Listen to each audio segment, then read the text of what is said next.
Hey everyone, welcome to a new episode of the Red Devils Corner Kick Podcast, a fan podcast dedicated to Manchester United Football Club. As always, like, subscribe, follow, whether you're listening on Apple Podcasts, Spotify, or YouTube.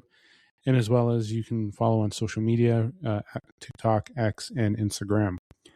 I hope everyone's enjoyed the last 2 days. I hope everyone is still celebrating the Manchester United women's squad's 1-0 win over Arsenal last night. And they're on their way to the League Cup final facing Chelsea.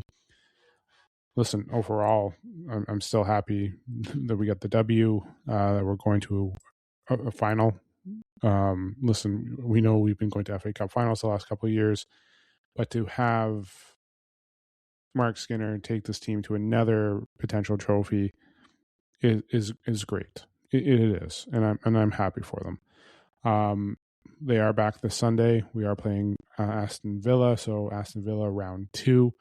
I will be doing the preview episode tomorrow. I'm doing a double preview, one for the men's squad and then one for the women's squad, as both squads are playing on Sunday. The women's squad are playing at 6:55 a.m., and the men's squad are playing at 11:30 when they're playing Arsenal. So preview episode, it's a Man United versus Arsenal week, because again we just played the women's squad in the semifinal yesterday, so it's men's time now, and it's round 2 for the men, playing with them after losing 1-0.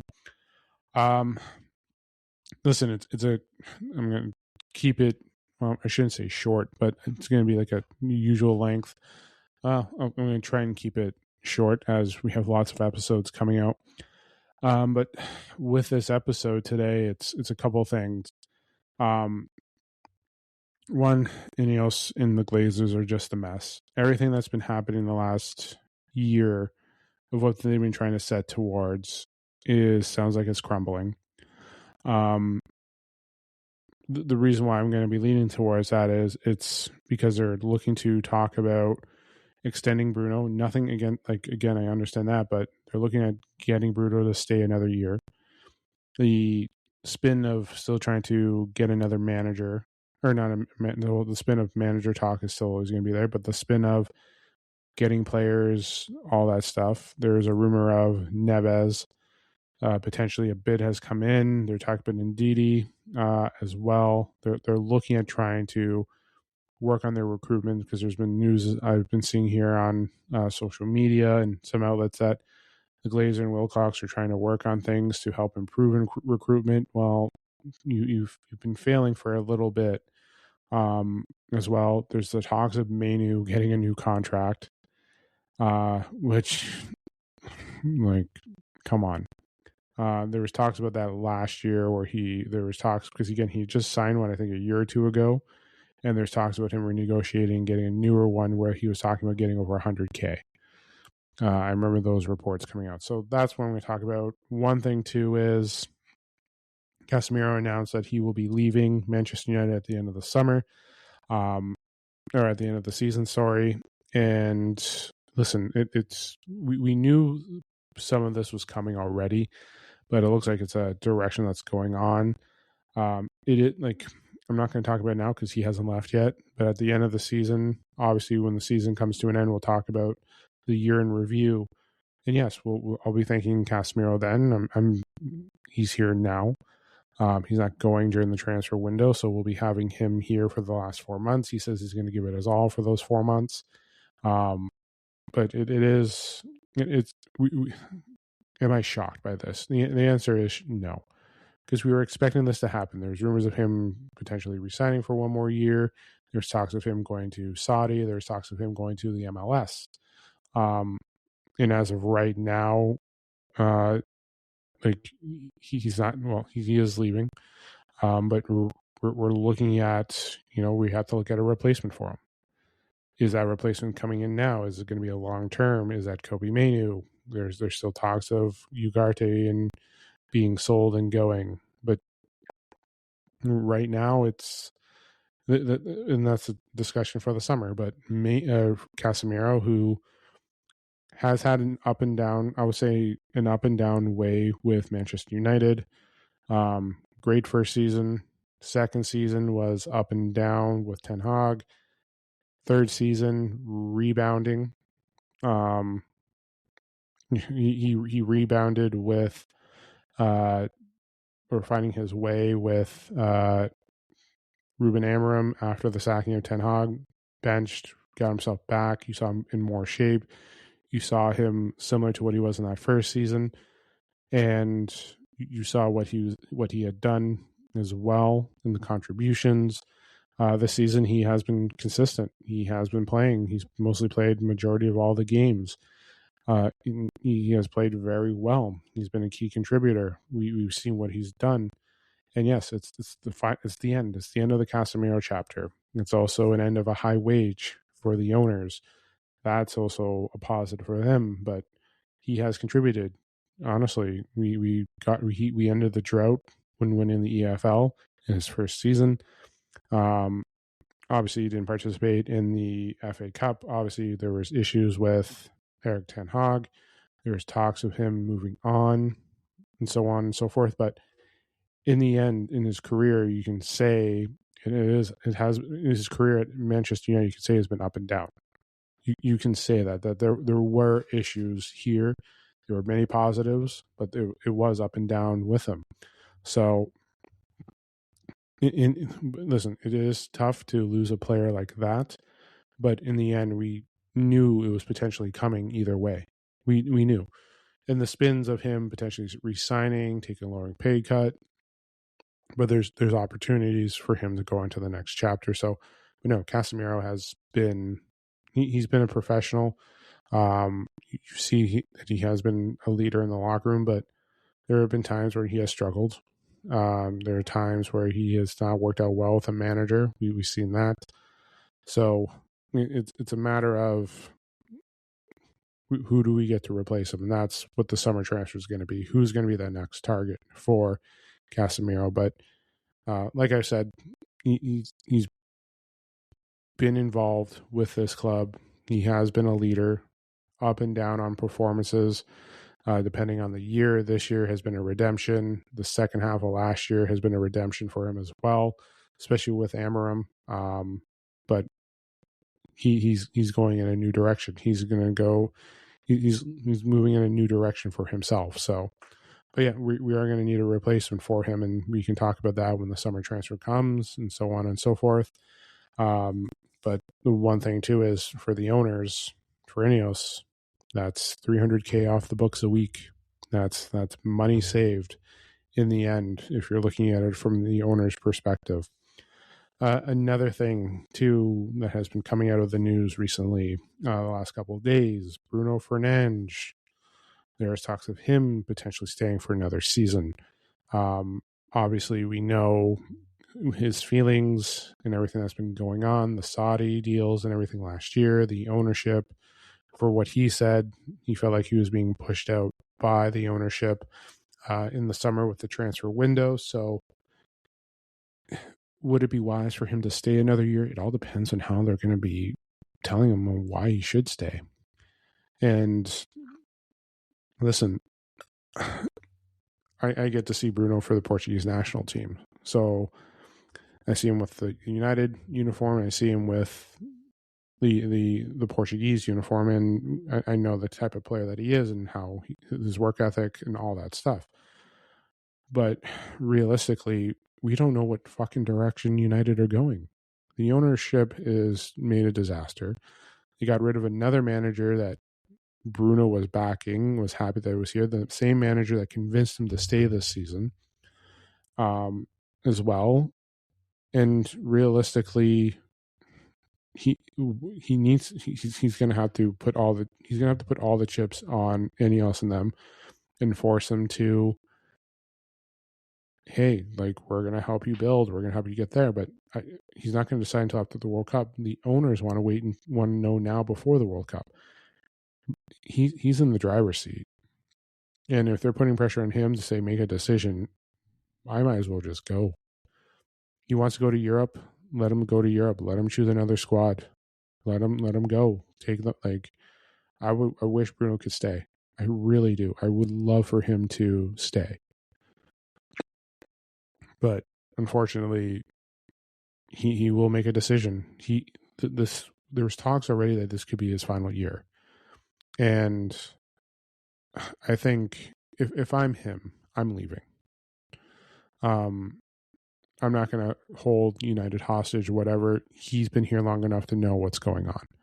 He knows that the ownership tried to sell him and everything and so forth. But we need to, like, they need to say, hey, we're going to try and help. But in the end, they had a manager that was approved by Bruno that he was willing to back and play for. They sacked him. So far, it's not working well. He came out and called out the owners for basically forcing him that it was time for him to move on. And listen, this could be a spin. It is. Like, I feel like, and I mentioned my last episode was Ineos keeps spinning.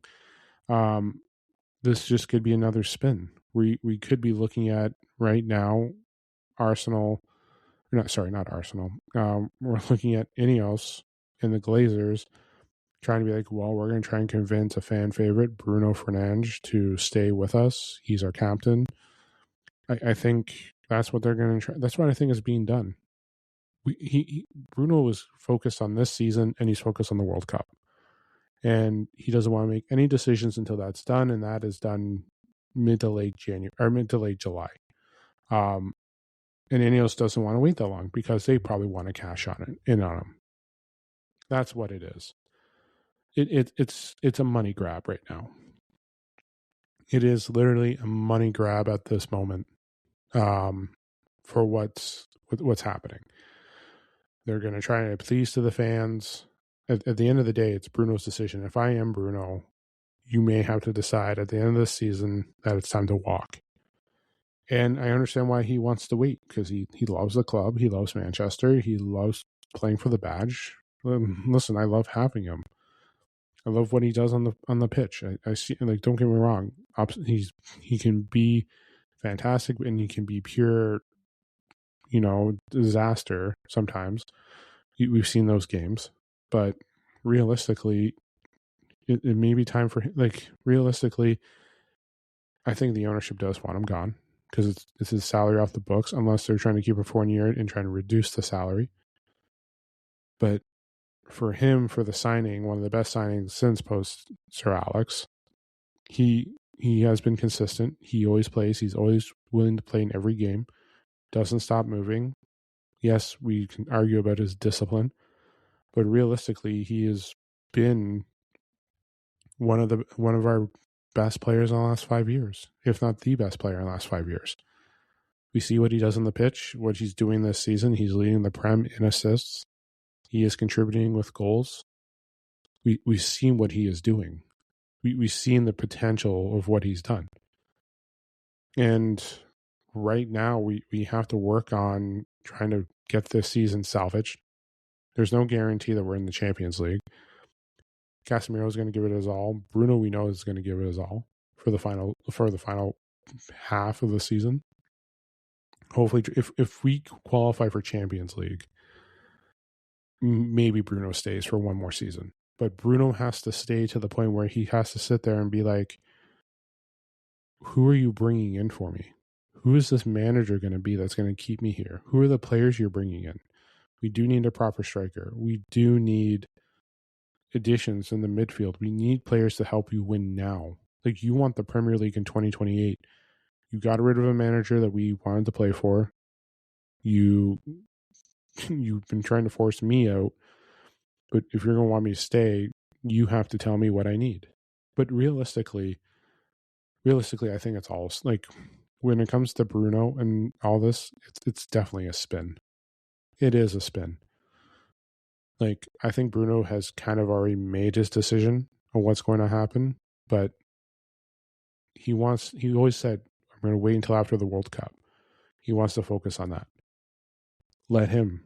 Like, I would, it's going to, like, I hope Portugal wins the whole thing. I hope he's there until the very end, lifting the trophy in New Jersey. But, like he has a set timetable. He wants to know. The owners need to know because they want to know if they can cash in super early. they want to know is if it's going to be a Saudi deal or a European deal. And I think while he's there at the World Cup, he may talk to some teammates that are somewhere else in the world, like the Bundesliga, maybe La Liga. Maybe he goes to PSG. I'm just speculating. Maybe he goes to the French league. Maybe he wouldn't go to another Prem, but maybe he does go to another top 5 league. Maybe he does go to Bayern. That he's been mentioned too. So, listen, Bruno is in control of this. He's in charge. But I don't think he's going to be staying with United unless it's Champions League next year. And they basically got to win out. They do. They got to beat out Arsenal this week. They got Fulham the week after. There's a lot of stuff they have to do. A lot of stuff that's going on. So it feels like a spin to me because, again, I've just been seeing things here. They're talking about a midfielder replacement. They're talking about, targets and everything going on. There's talks of backing Amarim, or not backing Amarim. Now talks of them backing Carrick because they weren't backing Amarim. There's talks of them backing Carrick. I feel like everything with this story is a spin. Just like how I feel like them talking or looking at a secret midfielder, that there is a spin. And it's just like, listen, the Kobbie Mainoo story is kind of a wonder too that's come out because there's talking about him about raising his contract. I think he's like around 40,000-50,000 a week. There's talks of him getting to over 100,000. I know some fans are saying, yeah, pay him, get him, go. Has this whole ploy of him acting the way he has, or the whole thing of like showing how much he's improved. It's amazing how he plays the city. He plays the derby, and then you're seeing the talks that continue of him improving or him asking for the money. This was like this last year. I think it was just like a year or so after he just re-signed a new deal with United, and there's talks of him trying to go for 100K. That there's negotiations last year. I think there was one rumor of like over 150K that he was looking per week. And listen, maybe the rumors of negotiations are going to be there. Maybe this is another spin by the owners. It's a concern. It is. Like, the concern is what's coming out is the rumors of them trying to keep Bruno. Now there's talks of, re-signing someone who everyone's been wanting to play and so on and so forth. He had a fantastic game against City. You have a potential future. Him and Carrick are getting along, though he's leaving at the end of the season. The new manager may not want Kobbie. Like, let's be real here, ladies and gentlemen. Nothing against Kobbie Mainoo. I love the talent. I'm not too happy with how the player has been this season. But realistically, the next manager may not want him. What happens if you sign him to that over $100,000 deal and you bring in a manager and you look at him and you're like, he doesn't fit what I need? Then again, we're going to be having a manager that's coming in and being a puppet. So realistically, we can dream about Enrique, Ancelotti. What is there? Tuchel is going to want to have control. Xabi Alonso is going to want to have control as well. De Zerbi, if he wants to, he's going to want full control. Like, the managers that you're talking about, they want to be in control. They're not going to sit back and let Wilcox and Omar Barada be like, yeah, we're going to do this as a team. Fuck no. He's going to want control. And what happens if you sign that deal? He does not want Kobbie. What happens if we go through a manager who believes in properly developing him, but at the same time, too, what happens if he just doesn't fit with the manager? Or are we going back to player FC?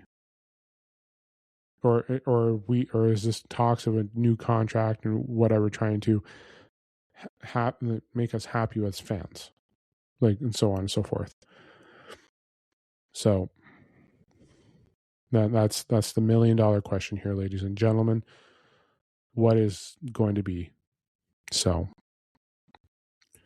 listen, he had a. Like, I'm just going to leave it there. But yeah, the contract at this moment right now, I think it's just a hype and a bid and a story that's just being fed out there. That, you know what, he had a fantastic derby. Let's start the negotiations on the contract. Has him saying him wanting to go on loan, not because of Amarim, but maybe putting pressure on Manchester United to say, hey, maybe you need me, you need the money. I showed what happened when I was injured, air quotes on those injuries. You know, why don't we bring the next manager that comes in basically doesn't want him? Why don't he wants to sell him after signing that new deal? It's great that Carrick wants him. It is. It's great that Carrick loves saying all this stuff, but that's just a spin because the next manager may not want a single person on this squad. He may want a clean house. And any manager that they want to bring, and again, it's going to be a manager that's going to be just sitting at a table, being fed a script, and so on and so forth. So, yeah, I'm going to leave that there. I'm going to be back tomorrow night with 2 episodes, previewing the Arsenal match on Sunday and previewing the Aston Villa match for the women's squad, which is also on Sunday. So you'll get a double release of episodes of the podcast. So keep an eye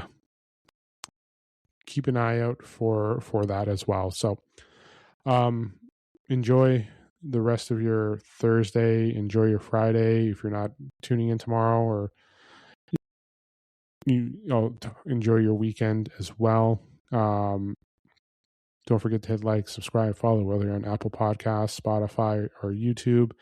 And then don't forget social media as well, Instagram, TikTok, or X. I'll talk to you guys tomorrow night. Enjoy the rest of your Thursday. This is the Red Devils Corner Kick Podcast. Glory, glory, Man United.